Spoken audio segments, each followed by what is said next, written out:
Everybody is out here saying that Blake Lively is a mean girl, and the evidence is starting to stack up against her.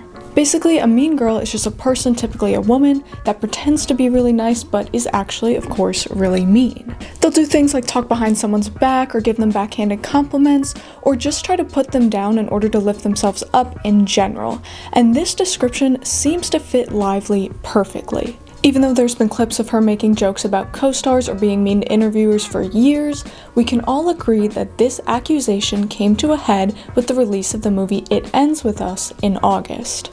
Literally, all this backlash started because Blake Lively was promoting her film like an asshole.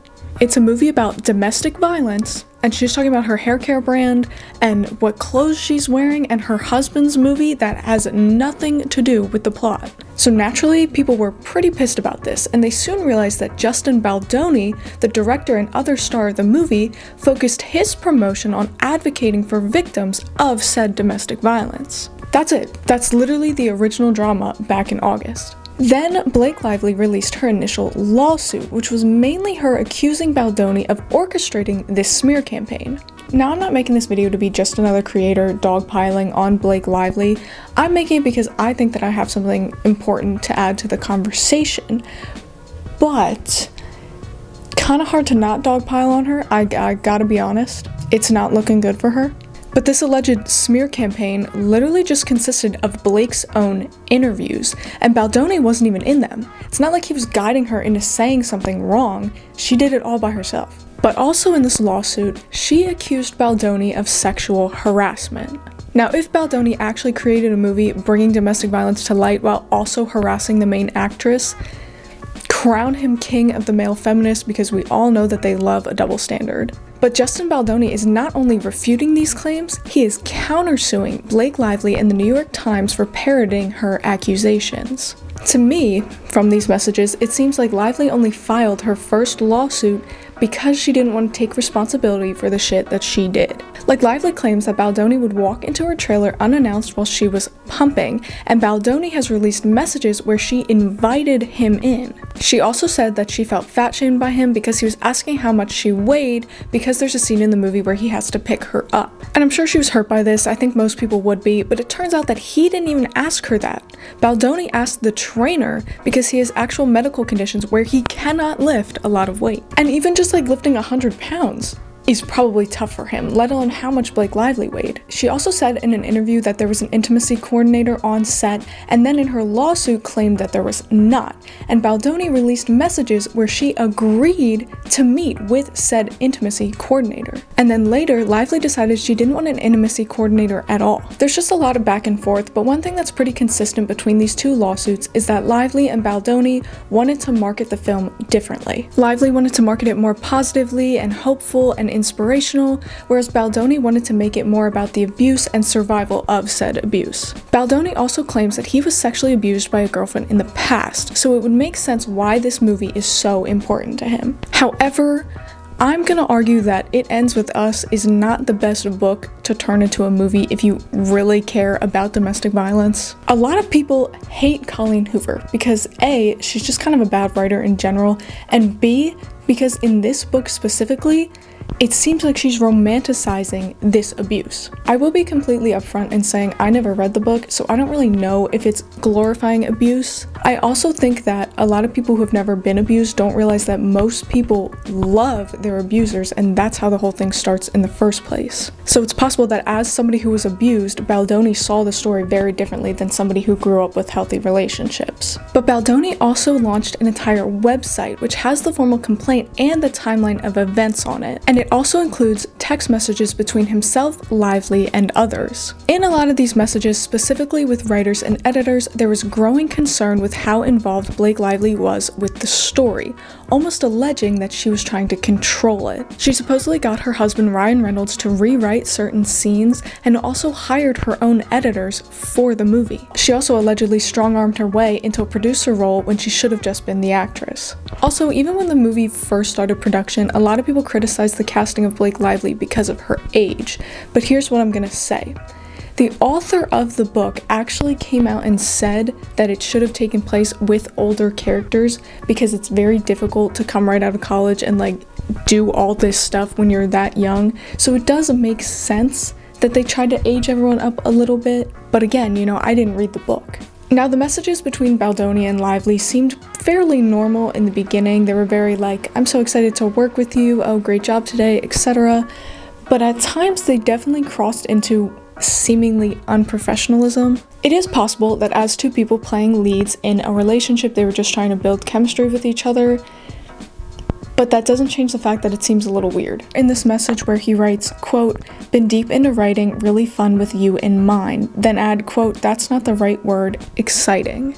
In another, Lively said she wanted to make her character more like herself and add more banter to the rooftop scene, saying, quote, if you knew me longer, you'd have a sense of how flirty and yummy the ball busting would play. It's my love language, spicy and playfully bold, never with teeth. Objectively, weird things to happen between co-stars, especially because she used the word yummy. Like, I feel like you can be flirty like with your friends or something in a non-sexual way, but to use the word yummy in particular, I'm not a fan. And never with teeth? What do you mean by that? Do you mean like you're not using biting words, or do you mean like you're not biting? Later, these messages continue to allege that Lively was changing the script almost daily at this point, and Baldoni raises concerns and directly tells Lively that he wanted to wait until the writers were back from their strike before changing anything else. Especially because a lot of things she was changing seemed to undermine the point of bringing domestic violence to light. Like, I saw someone talking about the book versus the movie with the rooftop scene, and they were saying about how in the book she's very like, oh my gosh, this guy's so hot, oh, he's a surgeon, he's smart too, and then in the movie she's like, I thought you were crypto, bro. Also, in the alleged messages between Baldoni and Lively, Lively compares herself to a Game of Thrones character named Khaleesi. I never watched it, but says that she has dragons that are willing to fight for her in this industry, most likely meaning her husband Ryan Reynolds and her friend Taylor Swift. It seems like she's trying to intimidate him, and maybe that wasn't her intention. Maybe she just had bad experiences on sets before with people not taking her seriously, so she was just bringing up examples of people that would vouch for her and her ideas, but it really does not come off that way. But here's what I want to bring up. Usually in an abuser-abusee relationship, the abuser is in a position of power. Like a director-actor relationship, that would be a perfect example of an imbalance of power. However, Baldoni really does come across as wanting to listen to Lively and incorporate her ideas and not putting himself above her. But she seems to be wanting to put herself above him. Supposedly, she forced herself into a producing role, threatened to not market the film if she didn't get to do the things that she wanted, and also went directly to Sony to be able to do these things, never even told Baldoni about them. He heard that Lively hired a second group of editors from his primary group of editors who had found out. But basically, Lively is accusing Baldoni of sexual harassment and orchestrating a smear campaign, and Baldoni is directly countering these claims and saying that Blake Lively tried to take control of his entire movie. Then, of course, we have Lively's husband, Ryan Reynolds, who released his movie Deadpool and Wolverine in the same weekend as It Ends With Us. And in this movie, there was a character named Nicepool. Nicepool was basically a long-haired, feminist, weak character that then gets killed off by Lady Deadpool, who's played by, you guessed it, Blake Lively. And Ryan Reynolds also allegedly wore a nose prosthetic to play this character, which is insane considering that his wife had at least 2 nose jobs. But that's right, apparently Ryan Reynolds is also a mean girl. It's actually really interesting because this is something that fans noticed about the movie, and Baldoni actually saw this online and then added it to his lawsuit. There's also rumors that Reynolds didn't like Baldoni because of his intimacy with his wife, and there's also rumors that Lively herself had feelings for Baldoni, which isn't a crazy thing to say considering that she had relationships with multiple co-stars, including Ryan Reynolds, when he was supposedly still married to Scarlett Johansson and Lively was still dating Penn Badgley. I think at this point, it's pretty clear that you might be a little overprotective and jealous. And while you claim to have been defending your wife, Blake, this whole time, why did you feel the need to always be on set watching her every single move with Justin Baldoni? Was it Justin that you didn't trust? Or was it the fact that when you and Blake Lively met on set and had sexual chemistry and eventually fell in love while you two were still with people made you feel insecure about yourself in your relationship? I don't think Justin Ball is making your wife feel uncomfortable. I think it was you. I think it was you showing up on set every day, watching her every move. I think it was you waiting for her in her trailer and then fighting with her. I think maybe even you stepping in and trying to rewrite Blake's version of the script and make Blake's version even better. And then it being denied and told that Justin's version was actually better. In fact, you made yourself so insecure about the situation that you had to try and justify it by mocking the cast and doing silly skits and silly interviews, expressing how you really feel in a joking manner when it's actually how you really felt deep down inside. You stirred the pot, Ryan. Justin had too much control. But there's another very interesting thing about the creation of this movie. Did you know that just like his wife, Ryan Reynolds had problems with the director? Not only problems, but director Tim Miller left the Deadpool franchise back in 2016 over clashes with Reynolds. In an interview with Men's Health, Miller claims that, quote, "It became clear that Ryan wanted to be in control of the franchise. You can work that way as a director quite successfully, but I can't. I don't mind having a debate, but if I can't win, I don't want to play. And I don't think you can negotiate every creative decision. There's too many to make. So Ryan's the face of the franchise, and he was the most important component of that by far. So if he decides he wants to control it, then he's going to control it."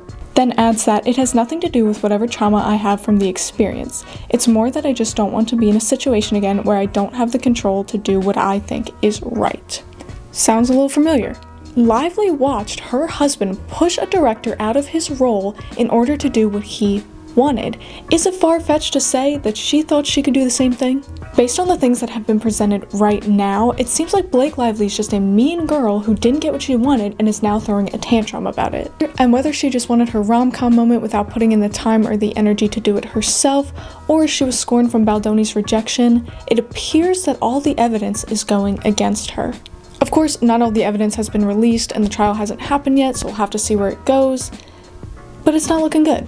It just kind of seemed to me that Baldoni was a little too nice for his own good. He was trying to be very feminist, and probably every time Blake Lively said something, he was like, "I'm a man and I'm gonna sit here and shut up and listen," and it bit him in the ass because Blake Lively apparently has no problem taking advantage of other people. Baldoni also did talk about his wife in a fair few text messages.